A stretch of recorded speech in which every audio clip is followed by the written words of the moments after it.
Welcome, everybody, to the showdown at the Alleyway. It is the grand finals. Finch here.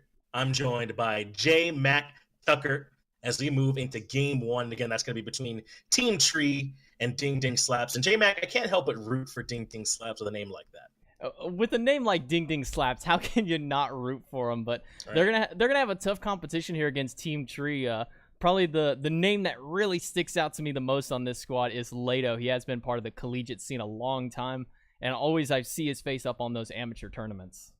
Yeah, Lato, like you said, is someone who's not unfamiliar at all to playing competitively, which is something that, might factor in for some of these players. I talked to Ali about it. She said they're going to be playing for about 1,500 gems a piece, and it's on stream and, some captures you've seen around on here. So there might be a little bit of extra stress for these guys. So just kind of make sure you calm it down and play your game. It's definitely a lot on the line for him. 1,500 gems for somebody might not seem like a whole lot, but for these players who have been going through this long tournament, it's definitely a big reward for them. And from what it sounds like, it's kind of a feast or famine for it. You win them or you don't here. And looking at the bans through, they're getting rid of a lot of the really dangerous kind of early and late game gods here with the Baka, Freya, and then on the flip side, Hera has been seeing a lot of bans recently. Yeah, it makes sense that Hera's getting banned. I'm surprised there's not been a King Arthur or Bacchus banned at this point. I wonder if maybe there's even some reason why he might not be allowed, because that's someone you would think you'd want to get rid of. But with them both open, it does mean that you guarantee yourself at least once if you're over on Lato's team. So with Bacchus picked, I imagine someone like King Arthur will want to be selected right away. He's so strong right now. King Arthur is really just a bully, especially with that Blackthorn hammer, and then couple that with the Gladiator shield. He gets so much healing back from hitting those abilities in lane, and if you don't build any anti-healing, he gets that mid-game team fight. He just feels unkillable at that point. He absolutely can feel unkillable, and do plenty of damage too, which is right where you want to be. Where you're able to do plenty, not unlike Bacchus, who especially early on can be pretty tough as well. As take a little bit of time for Baby Waluigi, a name you all might have seen here and there throughout the scenes. We know he's not inexperienced. On her prioritized early on. I expected Kerninos. He's kind of been the hunter flavor of the pick here lately.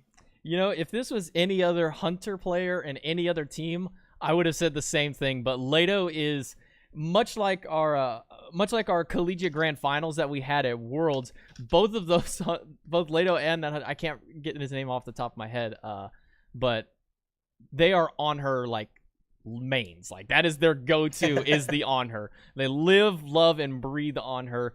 But onto the flip side, you see what I like to call the new meta duo lane, the Bacchus Cernanos.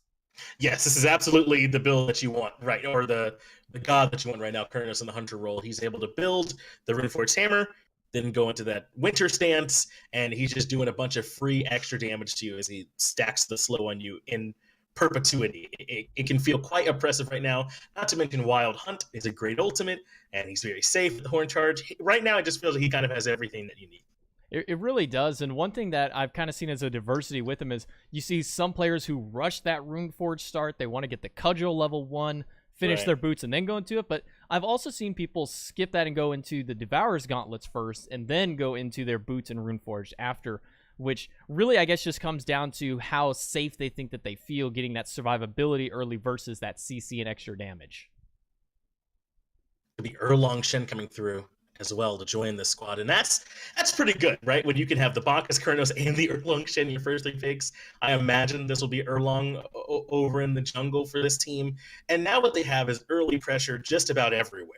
In the jungle, in the duo lane now as well. You don't need to worry so much about it in solo unless you're really worried about the coup. But with this team already, it really has kind of opened up the map for them to look to bully around that duo side of the map, I feel like.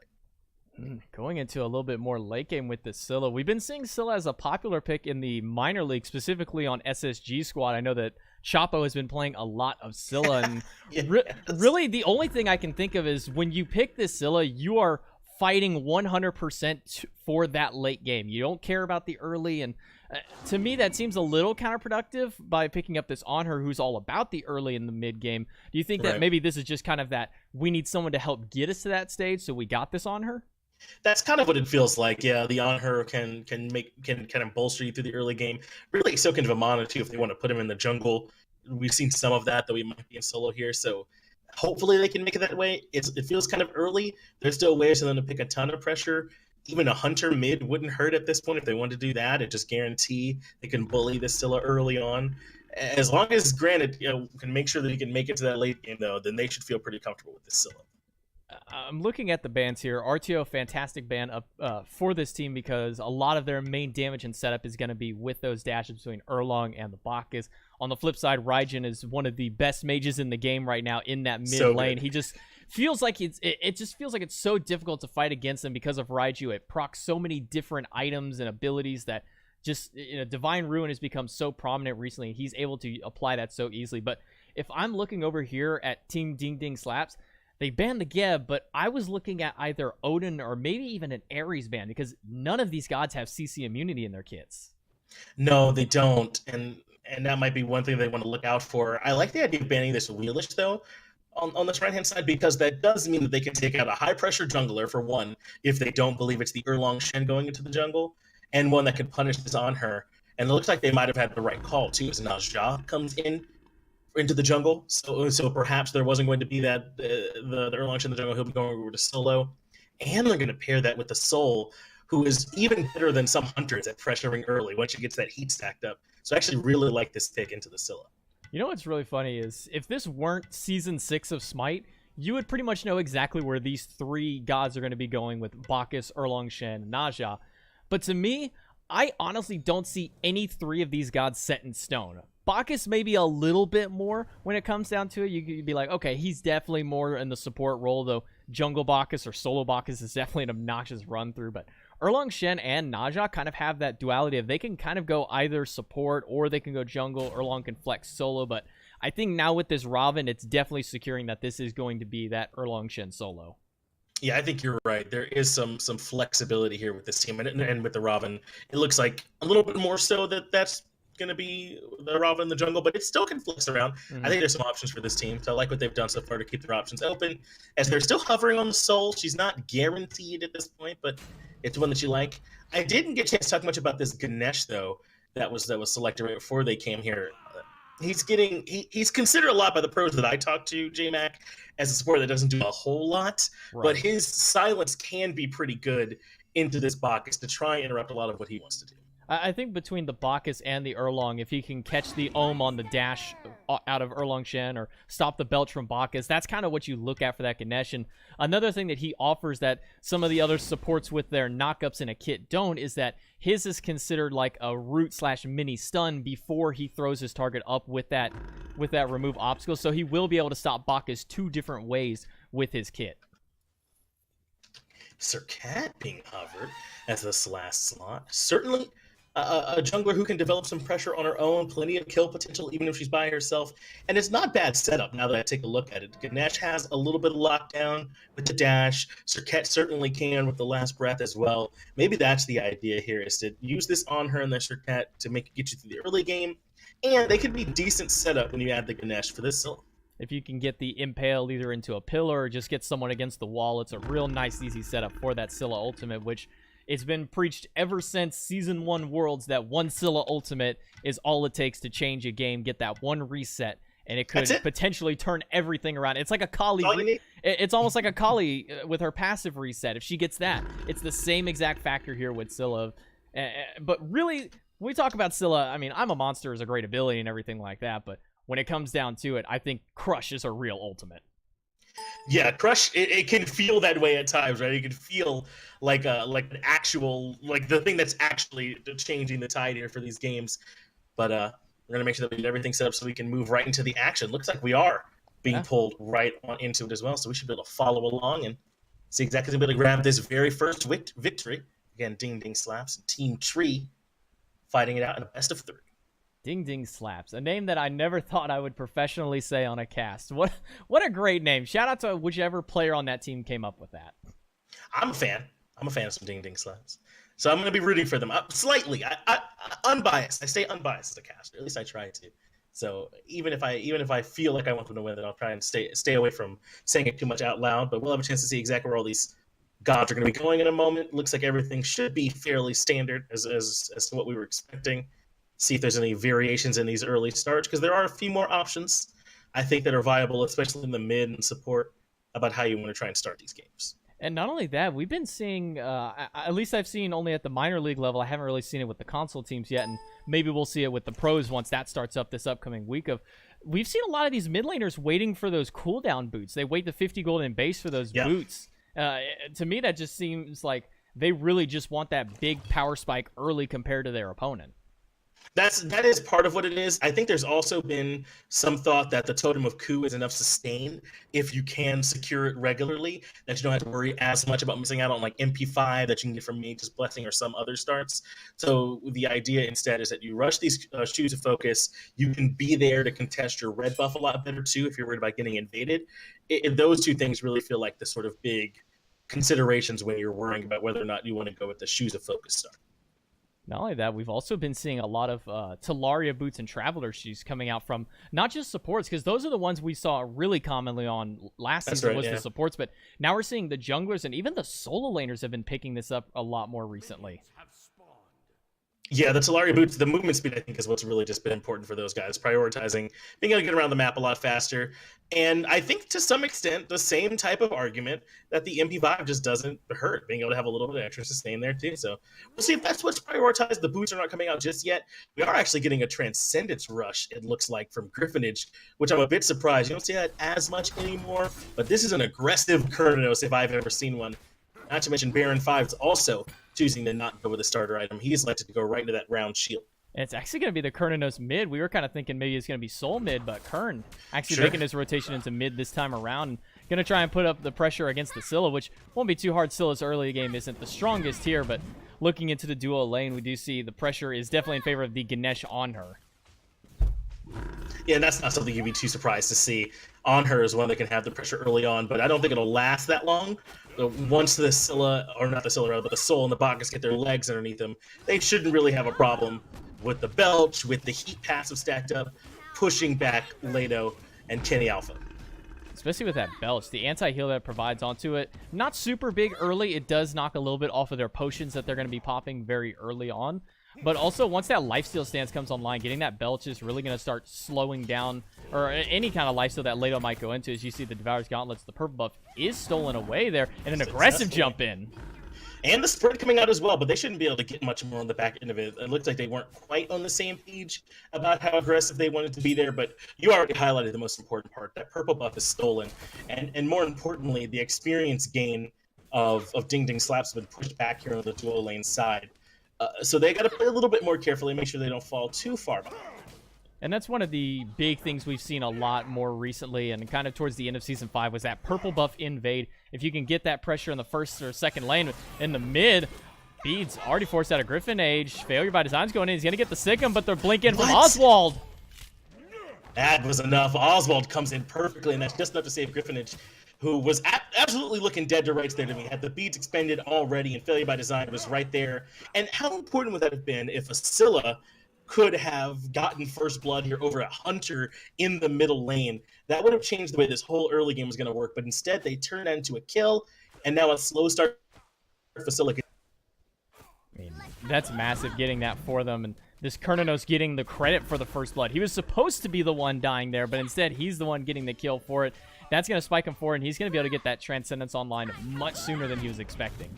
Yeah, this is scary. I feel like I accidentally prophesized here when I was saying a Hunter mid wouldn't feel bad going into a Scylla, and then I didn't commit to the call. But that's what we're seeing right now, is the Kurnos in the middle lane, and the Transcendence now finished and ready to go. That is truly a scary sight. Still, on the other hand, still waiting with the Talon Trinket. So Griffinage, I would imagine, is going to press his advantage here, especially without beads available to Failure by Design quite heavily. A sub 3-minute Transcendence is never a fun thing when you're a mid lane mage up against your opposition with that. And for Griffinage, he's got to be feeling real good about having that online super early. I'm checking back in on the dual lane here, JMac, and looks like still Team Tree are holding the pressure. And I wonder if at any point we'll see Waluigi make his way over here to the dual lane side. If Leto and Kenny Alpha are going to stay right up here at the tower line, then that's not too difficult a gank for you to pull off, especially because they're not too far behind Lone Uncle and Devonator, so it might be worth this time. Well, purple buff is going to be successful, but the Impale is going to be good. The knock-up right into it. The Ohm to make sure that he can't get the jump out. He's trying to find a spot, but he can't get it, and Leto delivers the final shot, but in comes Oswald with the ultimate. Nothing to follow up on, though.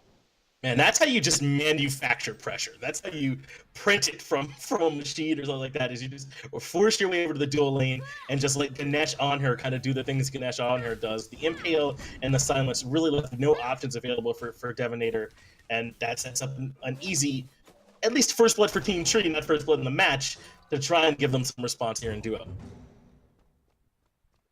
Really, when it comes down to that dual lane, the big problem that they're going to be having is that Ganesh. We kind of mentioned is, you know, some of the pros aren't liking Ganesh that much. They don't think he's that great, but thinking onto it, Ganesh is really great in this specific matchup here because it's going to prevent Sol from being able to channel her ultimate if she wants to at the time. It's going to stop Bacchus specifically, where if he uses his belly flop, he's just a sitting duck because now there's two ways to stop him and hold him in place. I'm wondering if that was the tail end, to go back just a little bit, JMac. Leto had used his ultimate to clear the wave, and I think the tail end of that CC immunity was still there. He doesn't get knocked up by Devonator, I'm not 100%, but that might have changed that. I might have had the ability to go in and try and start that fight, but either way, they end up falling back, and Team Tree have earned themselves a nice little bit of pressure on the dual lane side. Speaking of pressure, the Erlong Shen Baron 5's rushed this Berserker shield. It doesn't look like he has that much to show for it. It's Granite Fiber who's ahead in experience, and I even think they've been the one getting the Totem of Coup for the most part. They had a failed gank attempt there as well. All they did was get the ultimate out of Granite Fiber, which is a win in its own. Getting that ultimate's going to make sure that if Oswald Jr. makes that rotation back over on the Raven, they can likely kill him the next time it comes around. But more than anything, just getting that pressure for the blue buff. And this could set up or Baron 5s to be able to try and go for a coup himself. And it looks like he will make that rotation over to it. He's going to go for the coup, and in dual lane, Leto is going to go for some aggression. Thought they might try and steal the buff, but it's actually, if we go over to the red buff, it's an invade attempt that's happening. And they're going to try their best to slow down this Sercat, who's gotten a little bit too aggressive. Griffinage able to find a nice kill, but can they find a little bit more on the back end?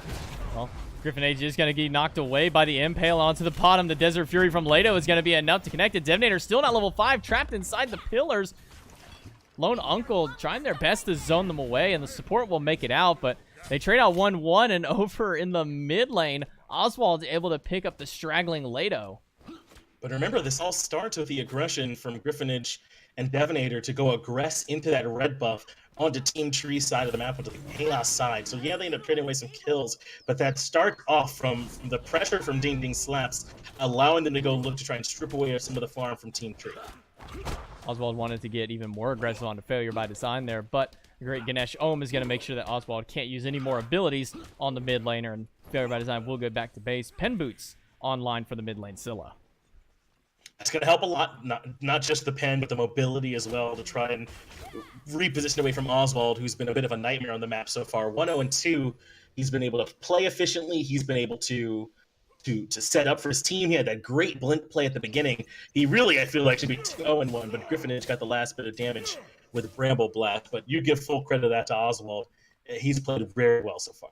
Yeah, that first blood really seemed to kind of set the momentum here for Ding Ding Slaps, where they thought it was going to start rough for them, but then they're able to turn around. Oswald gets a beautiful blink, body blocks 2 basic attacks for Griffin, and they're able to turn around and get that first blood for him early on.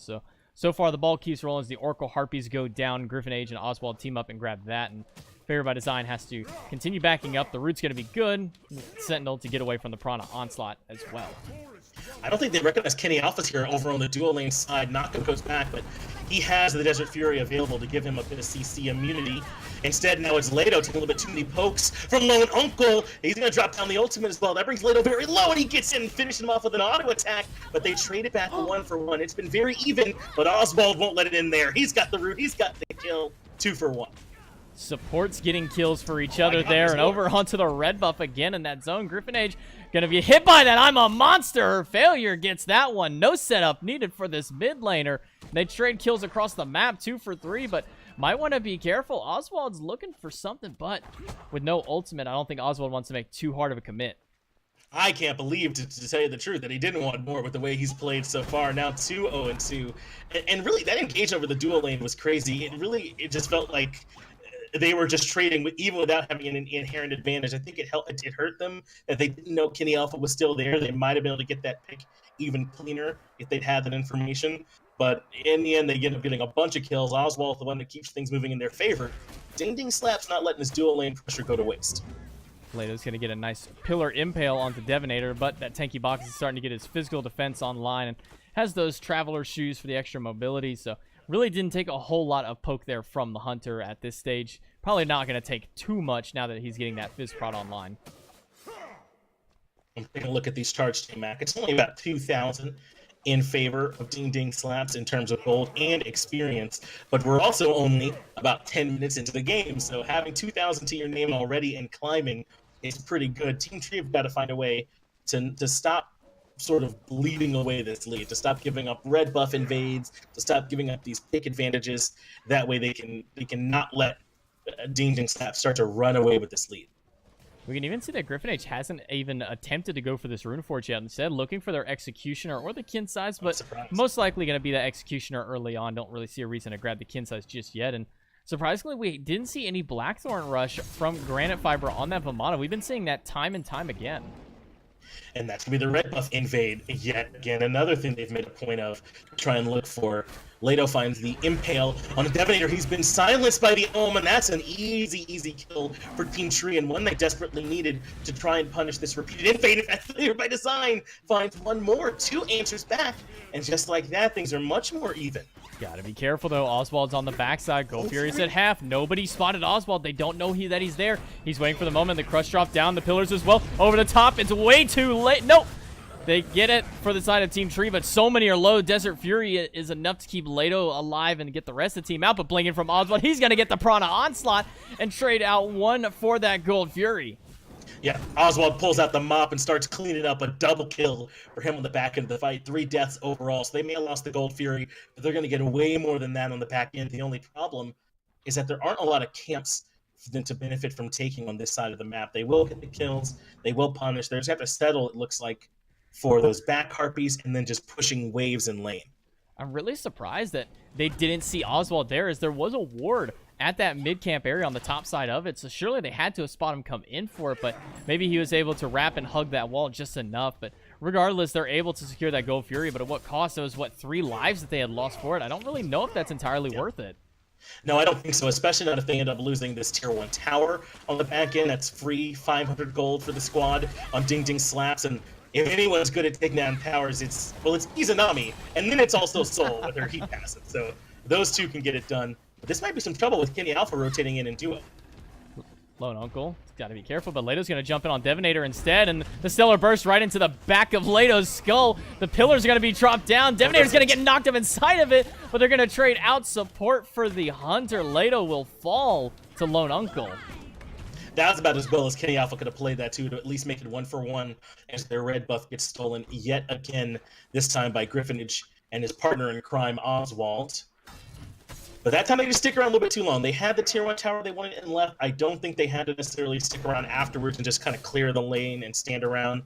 I saw them mentioning this in chat, though, and I do want to make sure that we talk about it. Granite Fiber does not have boots yet. It looks like he's uninterested in picking those up. You don't need to go fast. Just buy items that make you go fast besides boots. Wait. Yeah, but he hasn't bought them yet. Maybe I was about to say, maybe he went like an early elixir rush. I mean, I don't think that's actually a thing. That'd be...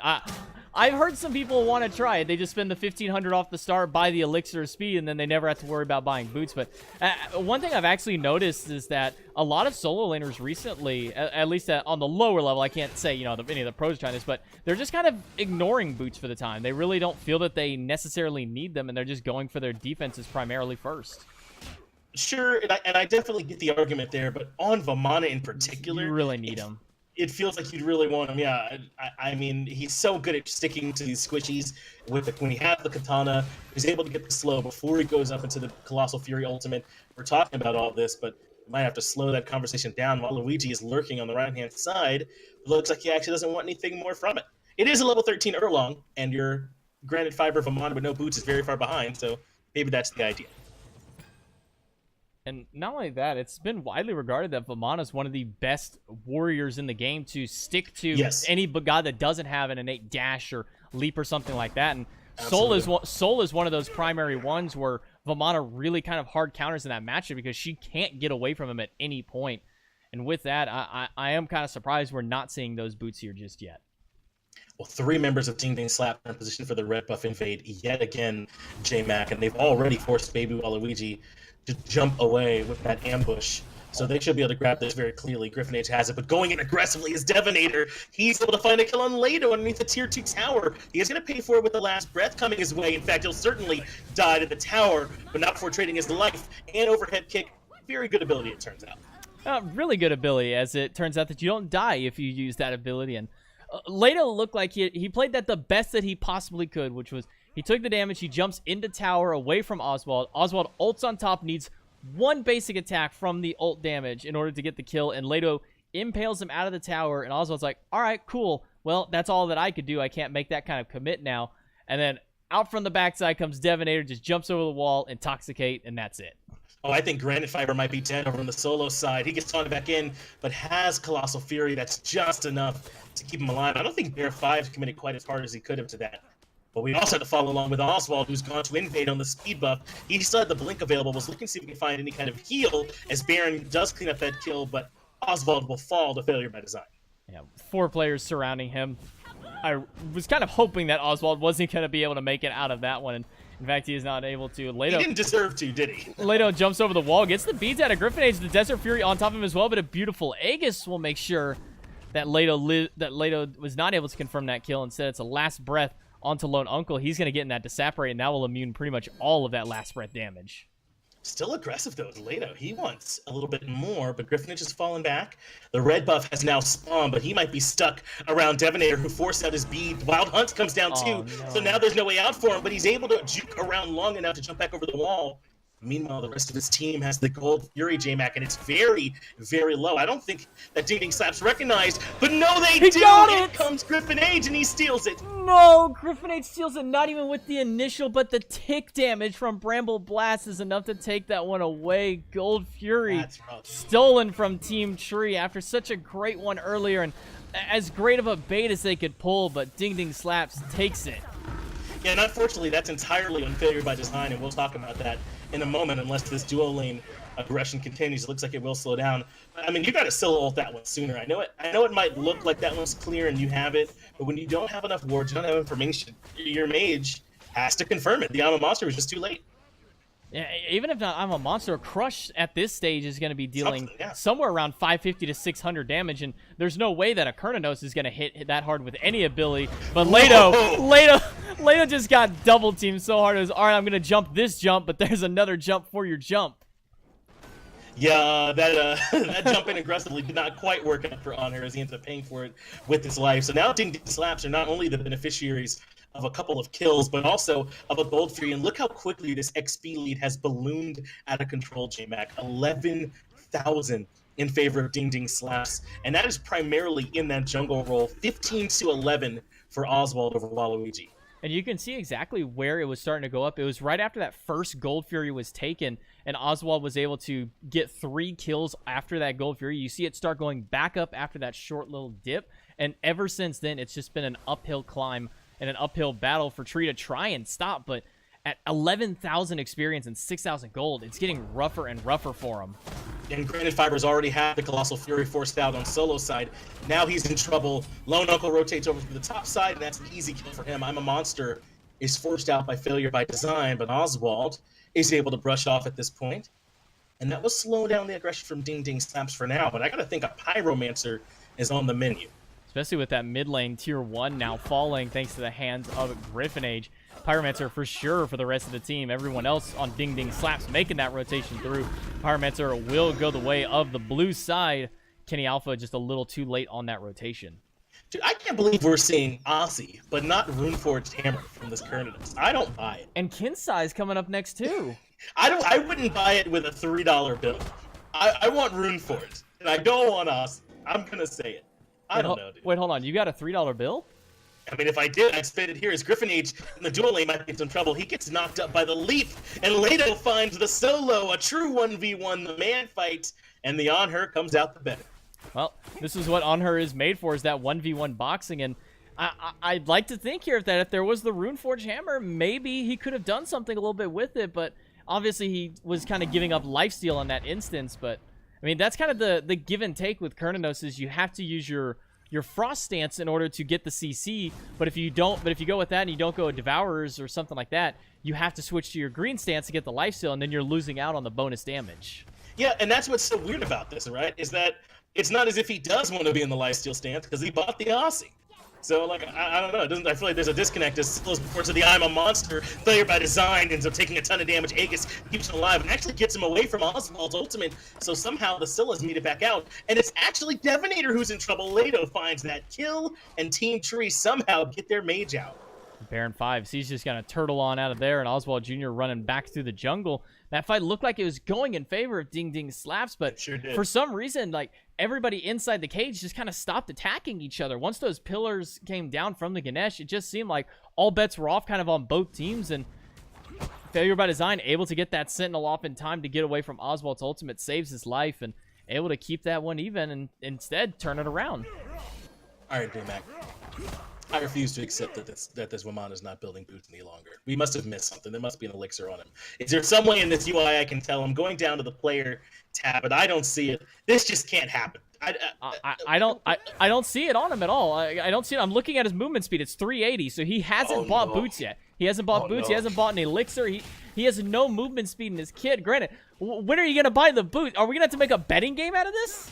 Yeah, I mean, if you didn't buy boots by now, he's not going to come around later on, I'm thinking. So now, I don't even know if it's worth betting. Now, if I had a $3 bill, I would bet he's probably just not even going to worry about it at this point. He's got... Right. And one thing that kind of confused me is he's building into all physical defense so far. Hasn't invested at all into this magical. And we've seen it with these rotations from Lone Uncle. If he gets there, or even Devonator, he's just getting blown up by these two magics. And speaking of blown up, on the left side, Leto gets that solo death against Lone Uncle. Devonator a little late on the rotation, so it does become a reversed 1v1. Yeah, maybe that'll give the fear of God into Granite Fiber, seeing that soul pop up in the kill feed. You definitely don't want to deal with that, as they are able to grab a Fury. I didn't see it on the back end whether that was the Primal or Oni, but they'll grab either one and use that to help them push a little bit further forward. In fact, they're stealing the red buff as well, JMac. Looks like that may have been the Primal Fury, because I took a look at the minion wave, but I didn't see the red flare around them, so...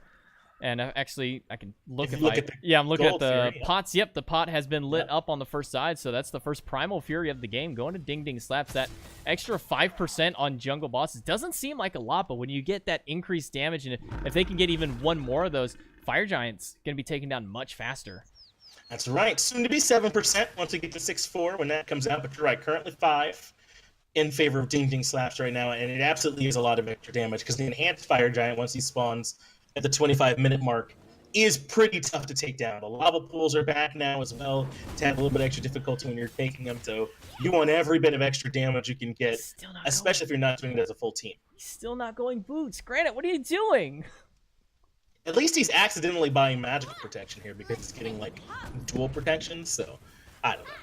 I don't think he's... Oh, there's Rune Force. Oh, 6 item. Yeah, 6 item Rune Force. He's got that full build online. Kenny taking a little bit of poke there from Lone Uncle, but he actually skipped the kin size in order to finish out the Rune Forge in its entirety. Left side, though, seeing a rotation here from Oswald. Leto just kind of stuck on the wrong side of this. He's trying to lifesteal as much as he can to prepare for the fight, but I don't think he realized he's got 4 people on this side of the map to hold him out.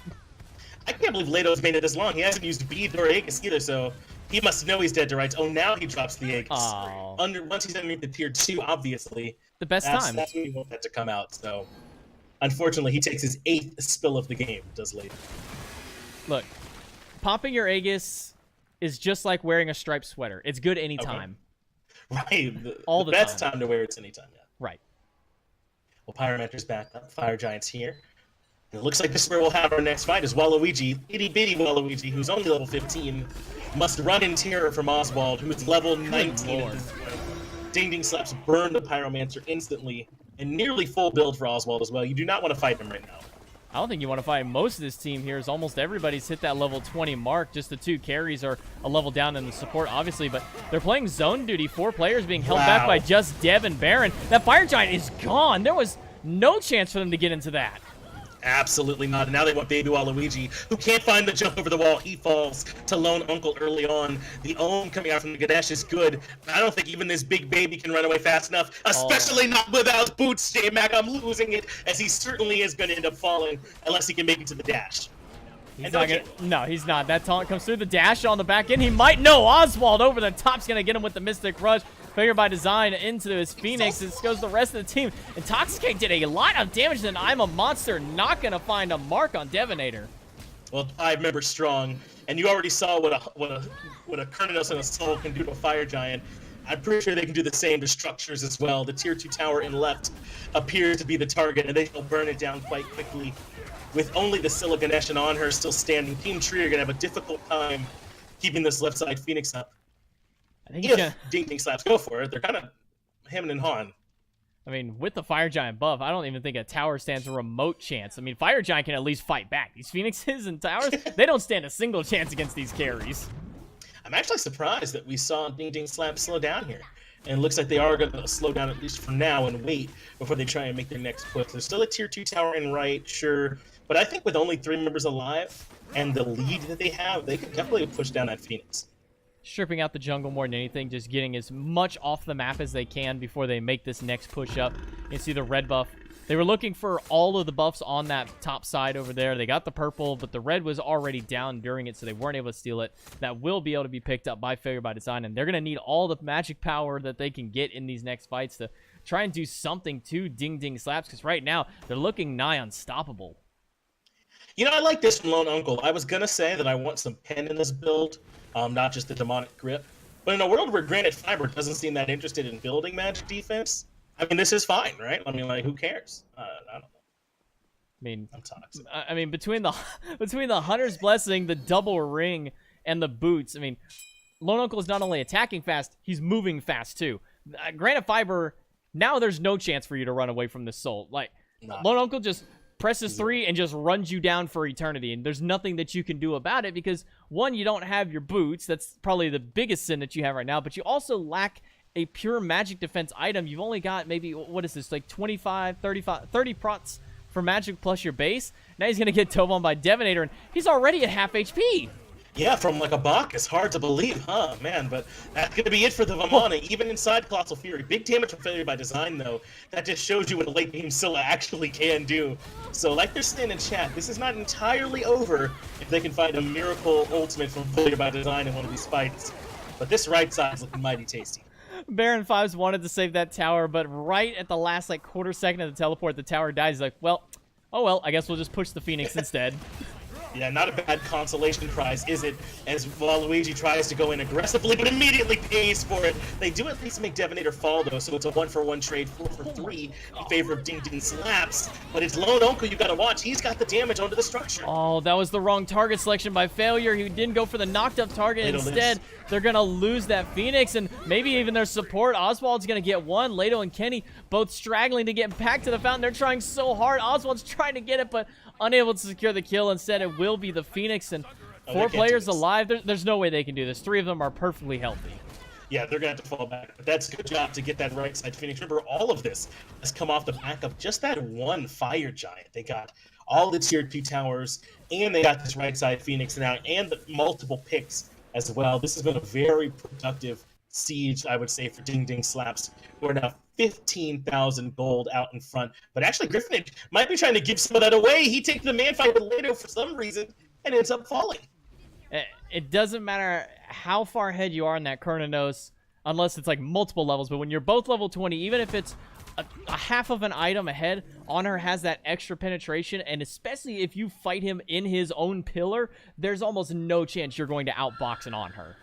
No, it's gonna be difficult to try and stop that, as they will take the regular old Gold Fury on left-hand side. And we talked about it already, JMac, that at this point, Team Tree are gonna need some serious help if they want to be able to grab this victory. They're gonna need a dream setup from Waluigi, from Kenny Alpha, and then perfect execution from Failure by Design to try and turn things around, because right now Ding Ding Slaps are in firm control. They had the opportunity for it, that Phoenix, but I think there was some miscommunication between Kenny and Failure there, because Kenny goes for a knockup on the Soul, who was well under half HP. That would have been an instant kill there by Failure, but instead he goes onto the full health target standing right next to Lone Uncle, which I believe at that time was Baron 5's. Doesn't hit that ultimate, doesn't connect with it at all, and because of that, no kills result from it, and the Phoenix just falls. Well, the Fire Giant's back up, the enhanced version this time, JMac, and that means that Ding Ding Slap's going to be even harder to stop than they already were. And I don't think Team Tree can really afford to come defend. Fortunately, it is the right side Phoenix that's down. That means it's a little bit easier to clear the wave and to be there for the Fire Giant defense. But at this point, I just don't know if they want to be. They're so far behind. And they want to start this Fire Giant, but Lone Uncle taking quite a bit of poke from the knockup coming from it. And now with the fire ring out, this enhance is going to be dropping those lava pools every single rotation of abilities.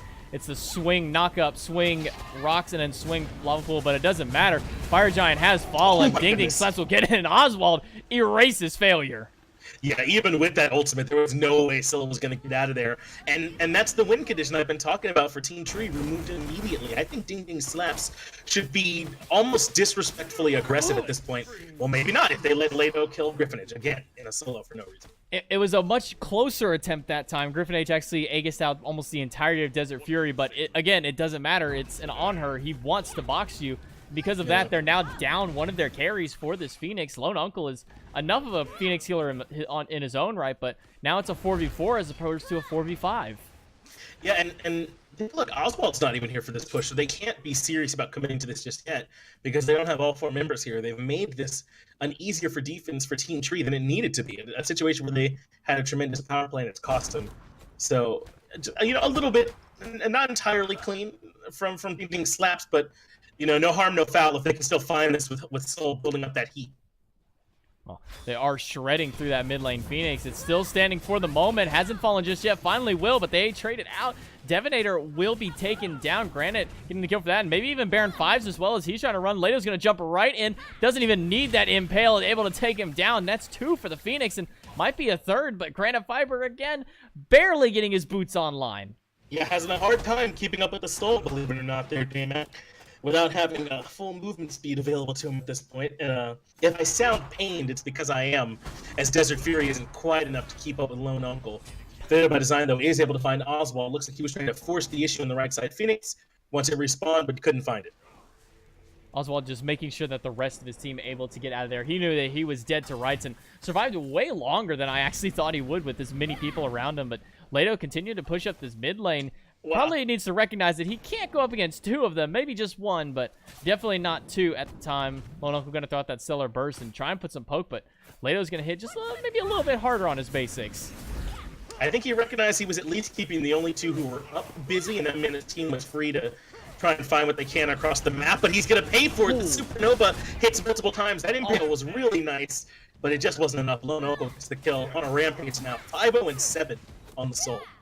The unfortunate part about when you're holding off 2 players when you're just 1 is you make 1 little mistake, now there's 2 people chasing you as opposed to just a normal single 1 or trying to go with the man mode fights that we've seen from Leto time and time again here on Team Tree. But with that, they're able to kind of hold their deficit, but they're still sitting 15,000 down and 12 and almost 13,000 experience. Those numbers starting to matter a little less and less as this game hits this near 30, this kind of almost 35-minute mark where those are a lot less relevant. It's really only the supports who haven't hit that level 20, and Baby Waluigi just shy of that as well.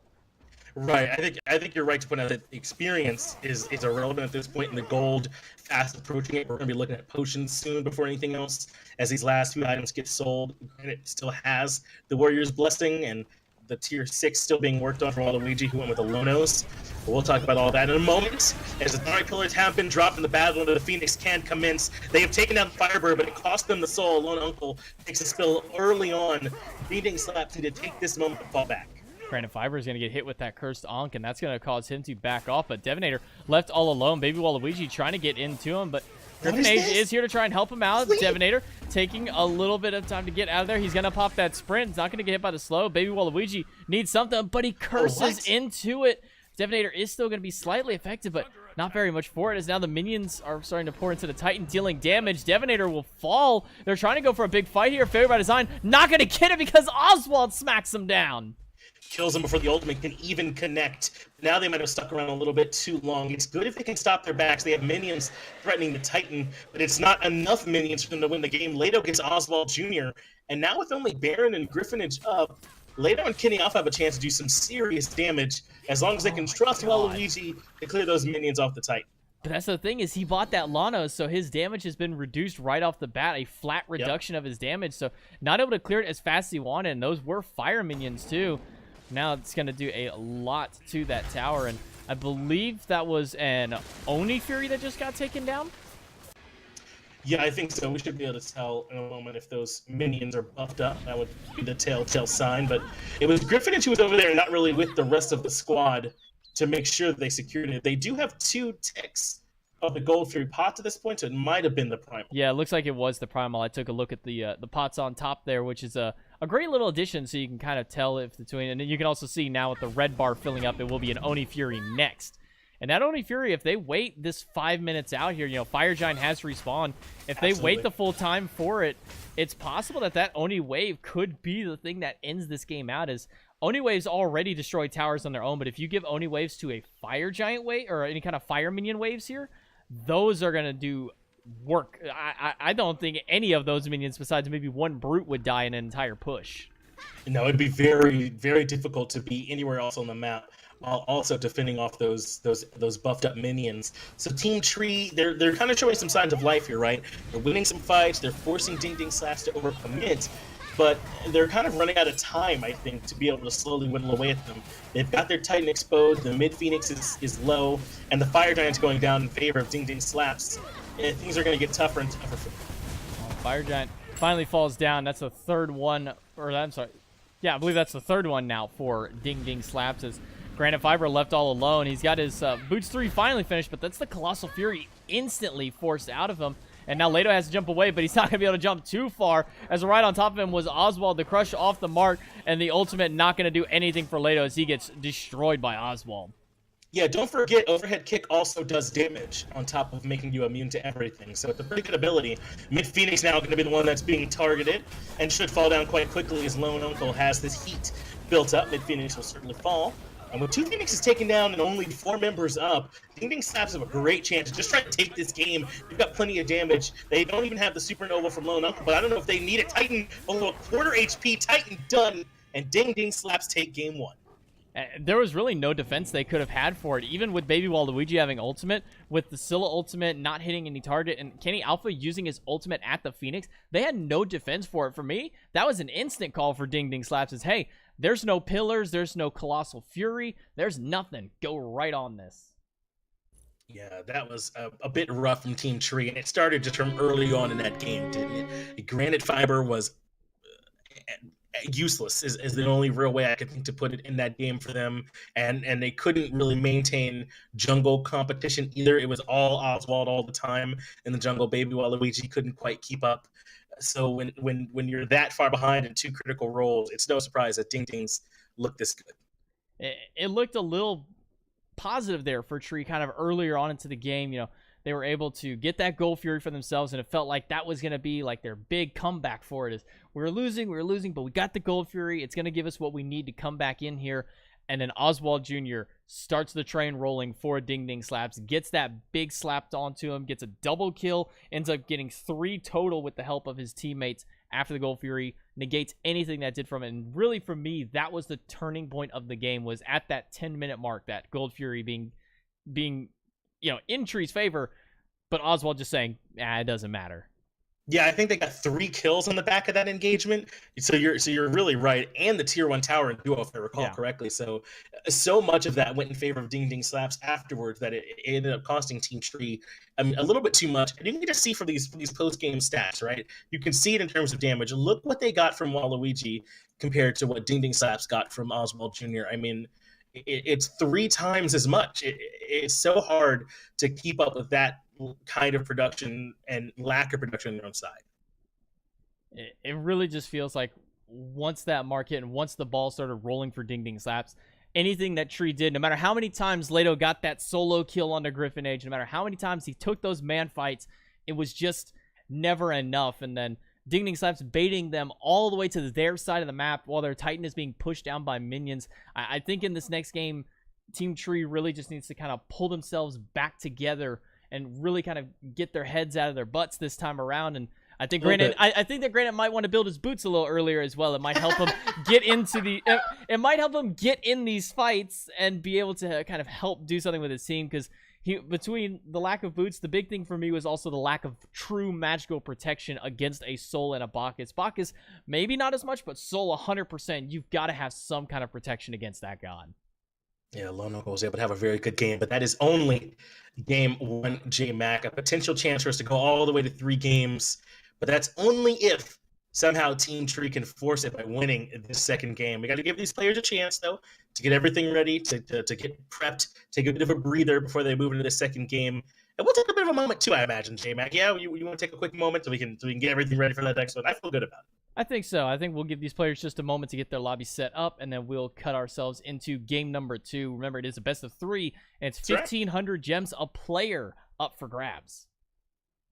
That's quite a bit. So we'll be right back with you all here in just a moment, see if we can set things, everything. Remember, this is the showdown at the Alleyway that we're going to be setting this all here. So make sure you stick around. We'll be right back.